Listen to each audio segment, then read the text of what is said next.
साथियों, भारतवर्ष इस समय अपने शिखर पर है। अभी 2 दिन पहले हमारे श्रद्धेय प्रधानमंत्री नरेंद्र भाई मोदी अमेरिका थे। वहां के प्रेसिडेंट डोनाल्ड ट्रंप साहब गिड़गिड़ा रहे थे कि हमारा फाइटर प्लेन खरीद लो, पर हमारा गुजराती प्लेन तमारू सारू छे पण विचारशुं कि खरीदू छे कि नहीं खरीदू, क्योंकि हमको मालूम है कि पैसा इस समय दुनिया में अगर किसी राष्ट्र के पास है तो हमारे पास है, और पैसा फेंको तो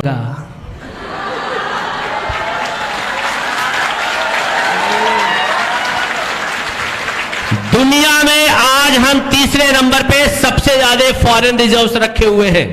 आज दुनिया की हम 5वीं इकोनॉमी है, पर रातों रात नहीं हुए। 1991 में, मैं सर मेरी बात से सहमत होंगे क्योंकि बाकी लोग तो अभी शायद अभी स्कूल में थे, लेकिन जो लोग 40+ वाले हैं वो मेरी बात से सहमत होंगे। इस देश के पास 15 दिन भी पेट्रोल और डीजल खरीदने का पैसा नहीं था। हम भिखारी होने के कगार पे थे। जो इस समय हालत पाकिस्तान की है, हम 91 में उस दशा में पहुंचने की तैयारी में थे। लेकिन पिछले 30 वर्षों तक हमारी पीढ़ी, आपके पेरेंट्स, आपके ग्रैंड पेरेंट्स, आपके मामा, काका, चाचा, अंकल, इन सब ने रातों दिन मेहनत किया। आज नी रिप्लेसमेंट देश में सबसे ज्यादा इसलिए नहीं हो रहा क्योंकि उनके घुटने कमजोर हैं, इसलिए क्योंकि साइकिल चला चला के, रोड पे चल चल के हम लोगों ने अपनी शरीर घिस दी ताकि भारतवर्ष भिखारी से उठ करके दुनिया की सबसे बड़ी महासत्ता बने। हमने इसको तीसरी इकोनॉमी बना करके रखा है अपने दम पे, अपनी ताकत से। हमने इस देश को इकोनॉमी सुपर पावर इसलिए नहीं बनाया कि आप मजे करो, आप एंजॉय करो, आप फन करो।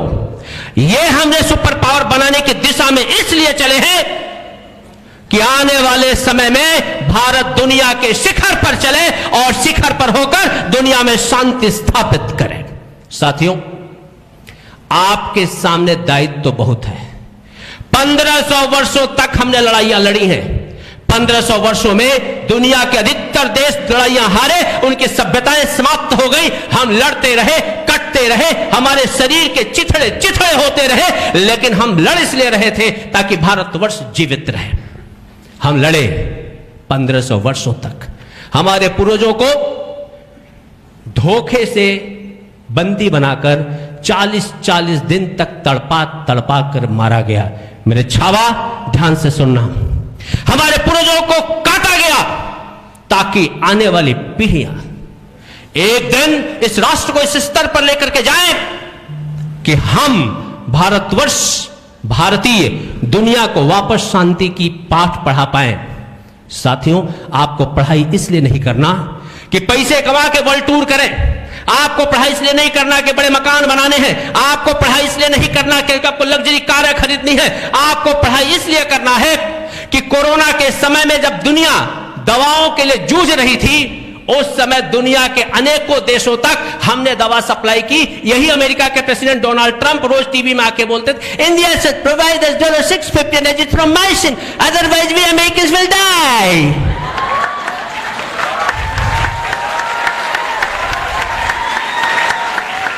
हमने कहा भाई, हम भेजेंगे आपको दवाई, तुम जियोगे तो ही पियोगे सिर्फ। हमने फार्मा इंडस्ट्री को दुनिया के शिखर पर पहुंचाया और आज हम फार्मास्यूटिकल मैन्युफैक्चरिंग में दुनिया के टॉप 5 देशों में पहुंचे, क्योंकि हमने 1970s के बाद साइंसेस पढ़ा। हमने फार्मेसी पढ़ी, हमने अप्लाइड साइंसेस पढ़ा। हमारे पास स्कूल नहीं थी, कॉलेजेस नहीं थी। कुछ मुश्किल से चरुतर एजुकेशन सोसाइटी और सीबीएम जैसे इंस्टीट्यूशंस, ऑर्गेनाइजेशंस थे जो देश में कॉलेजेस चला रहे थे, और हमने पढ़ाई की तो आज हम फार्मा के सेक्टर में टॉप पे हैं। साथियों, 1909 में जैसी महामारी अभी आई थी, इससे बड़ी महामारी आई थी। करोड़ों लोग मारे गए। अंग्रेजों के पास, यूरोपियंस के पास वैक्सीन थी, पर उन्होंने वैक्सीन दुनिया तक पहुंचने नहीं दी। करोड़ों लोग मरते रहे। जब हमने वैक्सीन बनाया कोरोना का, जिस दिन कोरोना का वैक्सीन बना उसी दिन अनाउंस किया कि भारत के साथ साथ में दुनिया के अनेकों देशों तक हम वैक्सीन पहुंचाएंगे। दुनिया में 28 देश के लोग जिंदा हैं क्योंकि हमने फ्री में वैक्सीन बांटा। साथियों, हमको पढ़ना इसलिए है ताकि दुनिया में लोगों की मदद कर पाए। आज से 2.5 महीने पहले भारत के प्रधानमंत्री ने एक स्टेटमेंट दिया। ऑनरेबल नरेंद्र भाई मोदी ने कहा कि दुनिया के किसी भी डाइनिंग टेबल पर अगर कोई आदमी खाना खाने बैठे तो उसकी थाली में एक अनाज भारत के किसानों द्वारा उगाया हुआ अनाज हो। हमारा यह मिशन है, हमारा यह लक्ष्य है कि भारत का रूरल, भारत का एग्रीकल्चर, भारत के ग्रामीण क्षेत्र उस स्तर तक पहुंचे कि दुनिया के हर कोने में 800 करोड़ जो लोग रहते हैं, हर किसी को हम खाना पहुंचा सके। खाना पहुंचाने के लिए हमको पढ़ाई करना है, हमको पढ़ाई करना है दवा पहुंचाने के लिए, हमको पढ़ाई करना है खाना पहुंचाने के लिए, हमको पढ़ाई करना है दुनिया में लड़ाइयां समाप्त करने के लिए, क्योंकि हम अकेली ऐसी सिविलाइजेशन है दुनिया में जो शांति में विश्वास करते हैं। वसुधैव कुटुंबकम। वी स्ट्रांगली बिलीव कि दुनिया में कहीं पर भी कोई हत्या नहीं होनी चाहिए। स्ट्रांगली बिलीव कि दुनिया में कहीं कोई युद्ध नहीं होना चाहिए। वी स्ट्रांगली बिलीव दुनिया में हर एक व्यक्ति को उसके जीवन का अधिकार मिलना चाहिए, और दुनिया में हर व्यक्ति के अधिकार को पहुंचाने के लिए हमको पढ़ाई करना है। हम पढ़ेंगे तो ही दुनिया में शांति स्थापित होगी। 2 साल पहले अमेरिका की 2 बैंकें डूब गई। उसमें से एक सिग्नेचर बैंक जिसमें सिग्नेचर इनवैलिड हो गया। अमेरिका टेंशन में आ गया। पूना में पैदा हुआ लड़का आईएम अहमदाबाद से फाइनेंस किए हुए डॉक्टर अजय बंगा को अमेरिका ने वर्ल्ड बैंक का चीफ बनाया। जब से वर्ल्ड बैंक के चीफ बने तब से अमेरिका की बैंकें डूबनी बंद हो गई। आप समझ रहे हो हम कौन हैं? हम वो हैं कि जापान को भी भारतीय चाहिए, इजराइल लाखों की संख्या में लेके गया है, जर्मनी को भी भारतीय चाहिए, इटली वाली मैडम को भी इंडियंस चाहिए, दुनिया के हर देश को भारत के लोग चाहिए, क्योंकि दुनिया को मालूम है कि हम अकेली ऐसी सिविलाइजेशन है, हम अकेले ऐसे लोग हैं कि जहां भी दुनिया में जाएं हम उनकी इकोनॉमी बूस्ट करते हैं, उनकी इकोनॉमी को बेहतर करते हैं, हम कंट्रीब्यूट करते हैं, हम उनके ग्रोथ इंजन का सबसे बड़ा हिस्सा बनते हैं। हम भारतीय हैं और हम दुनिया के डेवलपमेंट के सबसे बड़े प्रतीक हैं। मैं चाहता हूं आप पढ़ाई करें इस परंपरा को आगे ले जाने के लिए। साथियों, मैं अपनी बात खत्म करूं उसके पहले 2 दिन पहले हमारे प्रधानमंत्री ने फ्रांस में वचन दिया है कि आर्टिफिशियल इंटेलिजेंस भारत लीड करेगा। अगर हमारे प्रधानमंत्री ने वचन दिया है तो यह हमने वचन दिया है, और हम आर्टिफिशियल इंटेलिजेंस में दुनिया को लीड करेंगे। एक साथ हाथ उठा के मेरे साथ आप बोलेंगे, सब लोग एक साथ राइट हाथ ऊपर करेंगे और मेरे साथ ज्वाइन करेंगे। मैं आज चरुत्तर एजुकेशन सोसाइटी के इस कैंपस में बैठकर अपने सारे मित्रों, अध्यापकों और पूर्वजों को वचन देता हूं कि मैं भारतवर्ष को टेक्नोलॉजी की दुनिया में सर्वशिखर पर पहुंचाऊंगा। साथियों, हमारा समय है, भारत का समय है। 70 वर्षों तक पड़ोसी हमारे देश में बम फोड़ते रहे, आतंकवाद की घटनाएं करते रहे, लेकिन पांडिचेरी से लेकर कन्याकुमारी से लेकर लद्दाख तक और ओखा से लेकर नागालैंड तक किसी भी स्कूल, किसी भी अध्यापक, किसी भी गार्जियन ने अपने बच्चों को ना सिखाया खून का बदला खून। सिखाया गया किसी को बोला गया कि शरीर पे बम बांध करके कैसे फोड़ा जाए, किसी को बोला गया कैसे मारा जाए। हमने एक ही चीज सीखी 70 वर्षों में। 70 वर्षों में हमने एक चीज सीखी है, and that is education, skill development and talent. Talent बढ़ाओ, एजुकेशन बेहतर लो, बेहतर स्किल डेवलप करो, दुनिया हमारे चरणों में होगी। और आज 70 वर्षों के बाद जो बम फोड़ रहे थे कटोरा लेके घूम रहे हैं। हम पढ़ रहे थे तो जहां कटोरा लेके जा रहे हैं वहां पे टॉप पे हम ही बैठे हैं। IMF हम लीड कर रहे हैं, वर्ल्ड बैंक हम लीड कर रहे हैं, और कटोरे में चवन्नी गिरने नहीं दे रहे हैं।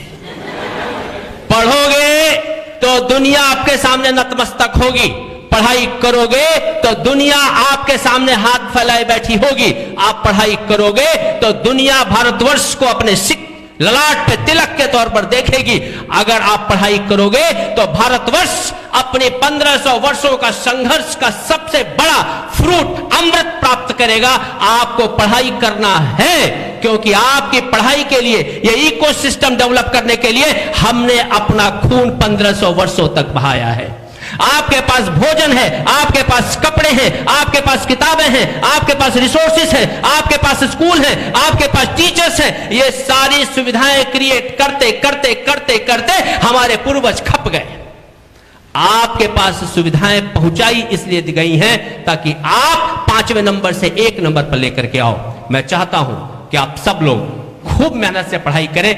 10th एंड 12th का जो भी रिजल्ट आए, अभी आपके प्रिंसिपल सर ने बहुत अच्छी चीज कही कि रिजल्ट खराब आए तो कुछ करना मत। ये कुछ करना मत मतलब क्या होता है? ऐसा राष्ट्र कैसे हो गया हमारा? तात्या तोपे, जिन्होंने लक्ष्मीबाई झांसी की रानी को पूरे का पूरा मेंटरिंग दिया। तात्या तोपे झांसी की लड़ाई के बाद 28 लड़ाइयां, 28 रजवाड़ों को उन्होंने जागृत किया। 28 लड़ाइयां अंग्रेजों के खिलाफ लड़ी। उत्तर प्रदेश, बिहार, मध्य प्रदेश, राजस्थान, छत्तीसगढ़, झारखंड, गुजरात और महाराष्ट्र, इतने राज्यों के राजाओं को उन्होंने जगाया। अंग्रेजों के खिलाफ लड़ते लड़ते 28 लड़ाइयां हारे तात्या तोपे, पर उन्होंने आत्महत्या नहीं की। उनको अंग्रेजों ने धोखे से अरेस्ट कर लिया। और शिवपुरी, जो लोग महाकुंभ में गए तो रास्ते में शिवपुरी आया होगा झांसी से पहले, उसी शिवपुरी में चौराहे पर उनको फांसी दी गई। पर तात्या तोपे फांसी चढ़े उसके पहले देश के 7 राज्यों को जगा करके गए। 1857 की क्रांति के महानायक तात्या तोपे ने आत्महत्या नहीं की थी। अनेकों लड़ाइयां लोग हारे, लोग जीते। आत्महत्या भारत की परंपराओं का हिस्सा न कभी था और न कभी होने वाला है। अगर आपके मन मस्तिष्क में विचार कभी आए तो आप हमारे पूर्वजों को याद करिए। हमारे पूर्वज हमेशा लड़ते रहे हैं, हमारे पूर्वज हमेशा संघर्ष में विश्वास करते रहे हैं और मुझे विश्वास है कि आप इस संघर्ष की परंपरा को आगे लेकर के जाएंगे। हर विद्यार्थी सफल होगा, आज नहीं तो कल होगा। लोहा जितना तपता है उतना मजबूत बनता है, हीरे को जितनी धार लगे उतना खूब चमकता है। मिट्टी का बर्तन पकता है तो धुन पर खूब खनकता है। सूरज जैसा बनना है तो सूरज जैसा तपना होगा। नदियों सा आदर पाना है तो पर्वत छोड़ निकलना होगा। हम रामकृष्ण के वंशज हैं, क्यों सोचे राह सरल होगा। हम रामकृष्ण के वंशज हैं, क्यों सोचे राह सरल होगा। हर विद्यार्थी सफल होगा, हर विद्यार्थी सफल होगा। आपको आने वाले समय के लिए ढेरों शुभकामनाएं। साथियों, जब आप जो लोग 12th में हैं, कॉलेज प्रवेश करेंगे, एक मेरा फाइनल सजेशन, पूरी दुनिया को पता है जितनी टोटल आबादी यूरोप की और अमेरिका की टोटल आबादी जितनी है उतना भारतवर्ष में यूथ है, युवा है। और दुनिया को मालूम है कि यह यूथ अगर सही दिशा में चला तो आने वाले 1000 वर्षों तक भारतवर्ष का कोई एक बाल भी बांका न कर पाएगा। तो हमको हराने का एक ही उपाय है और वो है इस देश के युवाओं को, इस देश के यूथ को गलत दिशा में ले जाना। और वो दिशा है नार्कोटिक्स, वो दिशा है नशा, वो दिशा है अनेकों तरह के मोबाइल से लेकर खाने पीने तक की अनेकों प्रकार के नशा। मैं चाहता हूं दोनों हाथ जोड़कर आप प्रत्येक व्यक्ति को नतमस्तक होकर के आपसे मैं निवेदन करना चाहता हूं। वर्ल्ड वॉर प्रारंभ हो चुका है। भारत वर्सेस वर्ल्ड, भारत और दुनिया के पूरे दुनिया के देश वो चाहते हैं इस देश का युवा नशाखोरी में लिप्त होकर बर्बाद हो जाए। आपको निर्णय लेना है कि आप उनकी साइड पर हैं कि हमारी साइड पर। आप अगर हमारे पक्ष में हैं तो किसी भी तरह के नशा का आप विरोध करो, उसके विरुद्ध अपनी आवाज उठाओ। किसी भी तरह का नशा आपका मित्र ले अथवा आपके परिवार का कोई ले, आपके आसपास का कोई ले, उसका विरोध करो, क्योंकि नशाखोरी इस राष्ट्र का सबसे बड़ा शत्रु है और आने वाली पीढ़ियां उनको कभी क्षमा नहीं करेंगी जो इस तरह के जंग, इस तरह के युद्ध में सामने के पक्ष में खड़े होंगे। मुझे सबसे अच्छी चीज जो यहां पर लगी, मुझे लगा कि लड़कों को कोई प्राइज मिलेगा ही नहीं, क्योंकि 80% तो प्राइजेस लड़कियां लेकर के गई। तो कईयों का ऐसा लगा हो कि लड़कियों को ही क्यों। मालूम अभी वैक्सीन जो बना था उसमें लगभग 800 साइंटिस्ट थे अनुराग सर, और 800 साइंटिस्ट जिन्होंने 6 महीने में तैयार किया वैक्सीन, उसमें से 700 लड़कियां थी। इस समय भारतवर्ष की जो मिसाइल टेक्नोलॉजी पूरा देख रही है वो भी डॉक्टर टेसी थॉमस हैं। हथियार वो बना रही हैं, वैक्सीन वो बना रही हैं, दवा वो बना रही हैं, भाई लोग आप क्या कर रहे हो? 2036 में भारत ओलंपिक्स की मेजबानी करने की तैयारी कर रहा है। मैं चाहता हूं कि आप सब लोग भी तैयारियां प्रारंभ करें। स्पोर्ट्स आने वाले समय का सबसे बेहतरीन करियर ऑप्शन है, भारत की आवश्यकता है, और अगर हमें वर्ल्ड पावर बनना है तो स्पोर्ट्स में टॉप 5 में पहुंचना पड़ेगा। आपके कंधों पे जिम्मेदारियां ज्यादा हैं, समय कम है। मैं आपको ढेरों शुभकामना देता हूं। मुझे विश्वास है हम सब मिलकर भारतवर्ष को एक नया भारतवर्ष बनाएंगे। 2047 से पहले भारत को दुनिया के शिखर पर ले जाएंगे। भारत को एक विकसित से ज्यादा भारतवर्ष को एक सबसे संस्कारी राष्ट्र बनाएंगे। इन्हीं कल्पनाओं और इन्हीं इच्छाओं के साथ भारत माता के, भारत माता के, वंदे वंदे। धन्यवाद। Thank you so much, sir. We assure you, sir, all the points that you have talked of will be taken up by our students. They will understand the meaning of right.